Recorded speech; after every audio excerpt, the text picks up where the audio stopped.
bismillaah magacaygu waa Xabsa maansadan waxaa la yiraahdaa hooyo hooyaday gacalay guushii noloshaay gaariya haweeney galadayba weeyaan galabtuu alla dooray hooyaday inaad ahaataay garashada insaankiyo gees kastaba ka eegida gorfeynta xaajada gaar baad u leedahay guulaanu ku siiyey hooyoy la'aanta hadal kuma dhawaaqeen han sare ma yeesheen hiigsiga noloshiyo hablaha asaagay howlwadeen uma ahaadeen hooyo waan ku jecelahay hooy lagu soo hirtaa tahay hiil alla isiiyo hoggaan wanaagsan baa tahay hooyaday Zahraay hooygii noloshaay haliyeed sare inaad tahay hadal kuma dhameyn karo hayeeshee hubaal weeye hooyatii ugu mudnayd hadiyad loo baxshaa tahay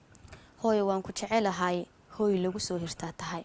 hooyoy abaalka hadaliyo hawliyo hoo kuguma gudi karo habkaagii koriimada haaneedkii qurxoonaa horaadadii ha qabtiray horjoogaagii weheshaday hadaladii macaanaa ma hilmaamta laabtuye hooyo kuma ilaawee hooygii jannada iyo hooskii udgoonaa haadi kuu hadiyadee hargalkaadu ha ahaado hurud oo halkaa jiif hooyo waan ku jecelahay hooy lagu nastaa tahay